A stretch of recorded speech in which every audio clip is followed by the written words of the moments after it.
ಸಾಹಿತ್ಯ ವೇದಿಕೆಯ ಸಮಸ್ತ ವೀಕ್ಷಕರಿಗೆ ಉಗಾದಿ ಹಬ್ಬದ ಹಾರ್ದಿಕ ಶುಭಾಶಯಗಳು. ಆತ್ಮೀಯರೇ, ವಿಶ್ವ ವಸುನಾಮ ಸಂವತ್ಸರ ಎಲ್ಲರಿಗೂ ಸನ್ಮಂಗಳವನ್ನುಂಟು ಮಾಡಲಿ ಎಂದು ಹಾರೈಸುತ್ತಾ ಮತ್ತೊಂದು ಹೊಸ ಕಥೆಯೊಂದಿಗೆ ನಿಮ್ಮ ಮುಂದೆ ಬಂದಿದ್ದೇನೆ.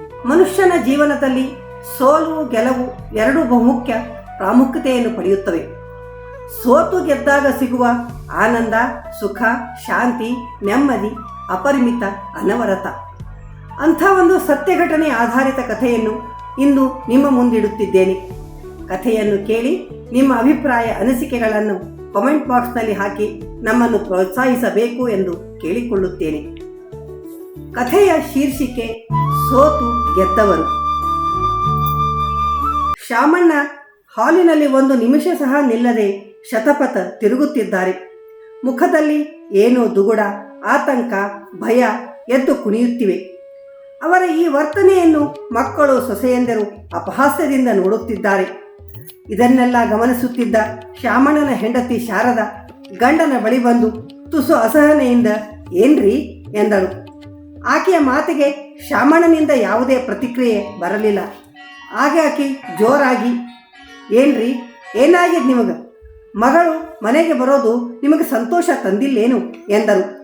ಶಾರದೆಯ ಮಾತಿಗೆ ಶಾಮಣ್ಣ ದುಗುಡದಿಂದ "ಅಲ್ಲ ಶಾರದಾ, ಆಕೆ ಯಾಕೆ ಬರ್ಲಿಕ್ಕೆ ಹತ್ತಾಳ ಅಂತ ನೀನು ಕೇಳಬಾರ್ದಾಗಿತ್ತೇನು?" ಎಂದು ಮರುಪ್ರಶ್ನಿಸಿದರು.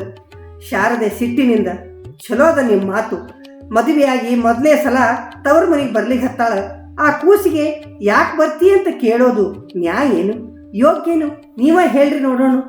ಶಾಮಣ್ಣ ವಿಷಾದದ ನಗೆ ನಗುತ್ತ ಮೊದಲನೇ ಸಲ ಹಿಂಗ ಈಗ 5 ವರ್ಷಗಳ ಹಿಂದೆ ಆಕಿ ಬಂದಾಗ ಏನಾಗಿ ಹೋತು ನೆನಪಿಲ್ಲೇನು? ನೆನಪದ, ಯಾಕೆ ನೆನಪಿಲ್ಲ? ಆದ್ರೆ ಈಗ ಅವನ ನಮ್ಮ ಮಗಳನ್ನ ಮೆಚ್ಚಿ ಮದುವೆ ಆಗಿದ್ದಾಗ ಮತ್ತ್ಯಾಕೆ ನಿಮಗೆ ಸಲ್ಲದ ಯೋಚನೆ ಹೇಳ್ರಿ? ಇಲ್ಲ ಶಾರದಾ, ಧೈರ್ಯ ಸಾಕಾಗ್ಲಿಕ್ಕೆ ಹತ್ತಿಲ್ಲ. ನಾವೊಂದು ಬಗೆದ್ರ ದೈವ ಒಂದು ಬಗೀತು ನಮ್ಮ ಮಗಳ ಬಾಳಿನೊಳಗ. 2 ಗಂಡು ಮಕ್ಕಳ ನಂತರ ಹುಟ್ಟಿದ ಮಗಳು ಮಧುವನ್ನ ನಾವು ಮಂದಾರ ಪುಷ್ಪದಂತ ಬೆಳೆಸಿದ್ವಿ. ಆದ್ರೆ ಆಕೆ ಕೂಡ ವಿದ್ಯಾವಂತಳಾಗಿ ವಿನಯ ವಿಧೇಯತೆಗಳಿಂದ ನಮ್ಮಲುವಿನ ಖನಿಯಾದಳು. ಮದುವೆಗೆ ಮಾಂಗಲ್ಯ ಭಾಗ್ಯ ಒದಗಿ ಬಂದಾಗ ನಮಗಾದ ಆನಂದ ಎಷ್ಟು ಹೇಳಿ ನೋಡೋಣ. ಒಬ್ಬನ ಮಗ, ಸಾಕಷ್ಟು ಆಸ್ತಿ ಪಾಸ್ತಿ, ಮೇಲಾಗಿ ಇಂಜಿನಿಯರು, ಇದಕ್ಕೆ ಕಿರೀಟ ಇಡೋ ಹಂಗ ಆಮ ಬೃಹತ್ ಮುಂಬೈ ನಗರದೊಳಗೆ ಒಬ್ಬ ಅತ್ಯಂತ ಅಧಿಕಾರಿ ಅಂತ ಆಸೆ ಮಾಡಿ ನಮ್ಮ ಶಕ್ತಿ ಮೀರಿ ಹಣ ಖರ್ಚು ಮಾಡಿ ಆಕೆ ಮದುವೆ ಮಾಡಿದ್ವಿ. ಆದ್ರೆ ಮದುವೆಯಾಗಿ 6 ತಿಂಗಳ ನಂತರ ಮಗಳು ಅಳಿಯ ಮನೆಗೆ ಬರ್ತಾರ ಅಂತ ನಾವು ನಡೆಸಿದ ವೈಭವವೆಷ್ಟು, ಅವರ ಸ್ವಾಗತಕ್ಕೆ ಸಿದ್ಧತೆ ಮಾಡಿಕೊಂಡದ್ದೆಷ್ಟು, ಮಗಳ ಮುದ್ದು ಮುಖವನ್ನು ಕಂಡು ಅವಳ ಪುಟ್ಟ ಸಂಸಾರದ ಬಗ್ಗೆ ಕೇಳುವ ಕಾತುರವೆಷ್ಟು. ಆದರೆ ನಮ್ಮ ನಿರೀಕ್ಷೆ ಕಾತುರಗಳಿಗೆ ಕಡಿವಾಣ ಹಾಕುವಂತೆ ನಮ್ಮ ಮಗಳು ಮಧು ನಿರಾಭರಣ ಸುಂದರಿಯಾಗಿ, ಗಂಭೀರ ವದನೆಯಾಗಿ, ಏಕಾಂಗಿಯಾಗಿ ಬಂದಾಗ ನಮ್ಮ ಎದೆ ಒಡೆದು ಹೋಗಿತ್ತು. ನಮ್ಮೆಲ್ಲರ ಕುತೂಹಲಗಳಿಗೆ ಮಧು ಮಂಗಳ ಹಾಡಿದ್ದು ಎಂಥದ್ದು ಹೇಳಿ ನೋಡೋಣ. ಅಪ್ಪ, ನಿಮ್ಮಂತ ನಾನು 100 ಕನಸುಗಳನ್ನು ಹೊತ್ತು ಅವರ ಕೈ ಹಿಡಿದೆ. ಆದರೆ ನಾನವರಿಗೆ ಒಲ್ಲದ ವಧುವೆಂದು ತಿಳಿದಾಗ ಕಾಲ ಮಿಂಚು ಹೋಗಿತ್ತಪ್ಪ. ಈ ಮೊದಲ ಅವರು ಅನ್ಯ ಜಾತಿಗಳನ್ನು ಮದುವೆಯಾಗ್ಯಾರ. ಇದಕ್ಕೆ ಅವರ ತಾಯಿಯ ಮನ್ನಣೆ ಸಿಗಲಿಲ್ಲ ಅಂತ ಅನಾರೋಗ್ಯದಿಂದ ಬಳಲ್ತಿದ್ದ ತಾಯಿ ಸಲುವಾಗಿ ನನ್ನನ್ನು ಮದುವೆ ಮಾಡಿಕೊಂಡ್ರಂತ. ಆಗ ನನಗಾದ ಆಘಾತ ಎಂಥದ್ದು ಏನು ಹೇಳಲಿ. ಆದ್ರೆ ನಾನು ಧೈರ್ಯಗೆಡಲಿಲ್ಲ. ನಿಮಗ್ಯಾರಿಗೂ ಈ ವಿಷಯ ತಿಳಿಸಿ ನೋವುಂಟು ಮಾಡಬಾರದು ಅಂತ ನಾನು ನನ್ನ ಭವಿಷ್ಯವನ್ನು ರೂಪಿಸಿಕೊಳ್ಳಬೇಕೆಂದು ಬಯಸಿದೆ. ಒಂದಿಲ್ಲ ಒಂದು ದಿನ ಅವರು ಬದಲಾಗಬಹುದು ಅಂತ ನಂಬಿದೆ. ಮನಪೂರ್ತಿಯಾಗಿ ಅತ್ತೆಯ ಸೇವೆಯನ್ನು ಮಾಡಿ ಗಂಡನ ಒಲುವಿಗಾಗಿ 6 ತಿಂಗಳ ಕಾದೆ ಅಪ್ಪ. ಆದ್ರೆ ನನ್ನ ತಪಸ್ಸಿಗೆ ಯಾವ ಫಲವೂ ಸಿಗಲಿಲ್ಲ. ಈಗ ಸ್ವಲ್ಪ ದಿನಗಳ ಹಿಂದೆ ನನ್ನ ಅತ್ತಿ ಅಂದ್ರೆ ಅವರ ತಾಯಿ ತೀರಿಕೊಂಡ್ರು. ಅದಕ್ಕಾಗಿ ಕಾಯ್ತಿದ್ರೋ ಏನೋ ಅವರು. ನಾನೆಷ್ಟು ಪರಿಪರಿಯಾಗಿ ಬೇಡಿಕೊಂಡ್ರು ಕೇಳದೆ ನಿರ್ದಯವಾಗಿ ನನ್ನನ್ನು ಇಲ್ಲಿಗೆ ಅಟ್ಟಿಬಿಟ್ರು ಅಪ್ಪ, ನನ್ನನ್ನು ಅಟ್ಟಿಬಿಟ್ರು. ಈಗ ನನಗೆ ನೀವೇ ಗತಿ ಅಪ್ಪ, ನೀವೇ ಗತಿ ಅಂತ ಕರಳು ಕಿತ್ತು ಬರುವಂತೆ ಅತ್ತಿದ್ದ ಮಧುವಿನ ಆಕ್ರಂದನ ಈಗಲೂ ನನ್ನ ಕಮಿಯೊಳಗೆ ಗುಯ್ಗುಡ್ತದ.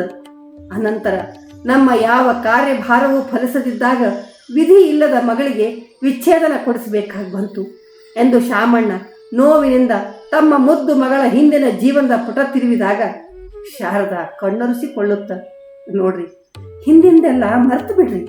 ಮಕ್ಕಳನ್ನು ಹಡೆದ ಮಾತ್ರಕ್ಕ ನಾವು ಅವರ ಹಣೆ ಬರಹ ಬರೆಯಂಗಿಲ್ಲ. ಈಗ ನಿಮ್ಮ ಸ್ನೇಹಿತರ ಸಹಾಯದಿಂದ ಮಧುವಿಗೆ 2ನೇ ಮದುವೆ ಮಾಡೇವಿ. ಆತ ಅವಳ ಎಲ್ಲ ವಿಷಯ ತಿಳಿದು ಮದುವೆ ಆಗಿದ್ದಾನ ಎಂದ ಮೇಲೆ ಶಾಮಣ್ಣ ವಿಷಾದದಿಂದ ನಗುತ್ತ, ಆಗರ್ಭ ಶ್ರೀಮಂತನ ಕೈ ಹಿಡಿದು ಮಧುಪಟ್ಟ ಸುಖ ಎಷ್ಟು ಹೇಳು. ಈಗಂತೂ ಈತ ತಿಂಗಳಿಗೆ 1000 ತರುವ ಸಾಧಾರಣ ಗುಮಾಸ್ತ. ಅಂದ್ರ ಅವ ಬಡವ ಅಂತ ನಿಮಗ ಅಪಹಾಸ್ಯ ಏನು ಎಂದು ಹೆಂಡತಿಯ ನುಡಿಗೆ ಶಾಮಣ್ಣ ಒಮ್ಮೆನು, ಇಲ್ಲ ಶಾರದಾ, ಇಲ್ಲ, ಖಂಡಿತವಾಗಿಯೂ ನಾನು ಹಂಗೆ ಯೋಚನೆ ಮಾಡ್ಲಿಕ್ಕೆ ಹತ್ತಿಲ್ಲ. ಆದ್ರ ಅವರಿಗೆ ಕಿಂಚತ್ತೂ ಧನ ಸಹಾಯ ಮಾಡಲಾರದ ಪರಿಸ್ಥಿತಿಯಲ್ಲಿ ನಾವಿದ್ದೇವೆ. ಇಂಥ ಪರಿಸ್ಥಿತಿ ಒಳಗ ಅವರೆಷ್ಟು ನೆಮ್ಮದಿಯ ಜೀವನ ನಡೆಸ್ಲಿಕ್ಕೆ ಹತ್ತಾರ ಅಂತ ತಿಳಿದು ಆತಂಕ ಆಗ್ಯದ ಶಾರದಾ ಎಂದಾಗ ಶಾರದಾ ನೋವಿನ ನಗೆ ನಗುತ್ತ, ಸುಖ ಅನ್ನೋದು ಅವ ತರೋ ಪಗಾರದಾಗಿಲ್ರಿ. ಈ 5 ವರ್ಷ ಮಧು ಈ ಮನೆಯೊಳಗ ಪಟ್ಟ ಬವಣೆ ಎಷ್ಟು, ನಿದ್ರೆ ಇಲ್ಲದ ಕಳೆದ ರಾತ್ರಿಗಳೆಷ್ಟು, ಅವಳ ಪ್ರತಿಯೊಂದು ನಿಟ್ಟುಸಿರಿನ ಆಳವನ್ನು ಅರ್ಥ ಮಾಡಿಕೊಂಡವರು ಯಾರು? ಮಗಳು ರಾಣಿ ಹಾಗ ಮೆರಿಬೇಕು ಅಂತ ಬಯಸಿದ್ವಿ. ಆದ್ರ ಆಳಿಗಿಂತ ಕಡಿಯಾಗಿ ಹೋಗಿತ್ತವಳ ಜೀವನ. ಗಂಡ ಬಿಟ್ಟಾಕಿ ಅಂತ ನೆರೆಹೊರೆಯವರ ಜೊತೆ ಒಡ ಹುಟ್ಟಿದವರು ಅವಹೇಳನ ಮಾಡಿದರು. ಅತ್ತಿಗೆಯರು ಪ್ರತಿ ದಿವನ ಪ್ರತಿ ನಿಮಿಷ ತಮ್ಮ ಕೊರಳಿಗೆ ಬಿದ್ದ ಶನಿ ಎಂದು ನಿಂದಿಸ್ತಿದ್ದಾಗ ನಾವಿಬ್ಬರು ಮಾಡಿದ್ದಾದ್ರೂ ಏನು? ಬರೀ ಮೂಕ ಪ್ರೇಕ್ಷಕರಾದೆವು. ಏನು ದೇವರ ದಯ, ಅವಳಿಗೊಂದು ನೆಲೆ ಆಗ್ಯದ. ನಾವು ಮಧುವಿಗೆ ಬರೀ ಜನ್ಮ ಕೊಟ್ಟೇವ್ರಿ. ಆದ್ರ ಆತ ಆಕೆಗೆ ಪುನರ್ಜನ್ಮ ನೀಡಿದ ಪುಣ್ಯಾತ್ಮ. ಕಷ್ಟವೋ ಸುಖವೋ ಆಕೆಗೆ ಬಾಳಿಗೆ ಒಂದು ಅರ್ಥ ಕೊಟ್ಟಾನ. ಮೊದಲ ನಗುವರ ಮುಂದ ಎಡವಿ ಬೀಳೋ ಹಂಗಾಗ್ಯದ ನಮ್ಮ ಪರಿಸ್ಥಿತಿ. ಆತ ಬಡವನಿರುವುದು, ಆದ್ರೆ ನಾವು ಆತನ ಮಾನವೀಯತೆಯನ್ನ ಗೌರವಿಸೋಣ ಎಂದು ಶಾರದಾ ಗದ್ಗದಿಸಿದಾಗ ಶಾಮಣ್ಣನ ಕಂಠವು ತುಂಬಿ ಬಂತು. ಮಾತನಾಡಲು ಆಗದೆ ಹೆಂಡತೆಯನ್ನು ಸಂತೈಸುವಂತೆ ಆಕೆಯ ಬೆನ್ನ ಮೇಲೆ ಮೃದುವಾಗಿ ಕೈಯಾಡಿಸಿದರು. ಅಷ್ಟರಲ್ಲಿಯೇ ಮಿರಿ ಮಿರಿ ಮಿಂಚುವ ಕಾರೊಂದು ಮನೆಯ ಬಾಗಿಲಿಗೆ ಬಂದು ನಿಂತಿತು.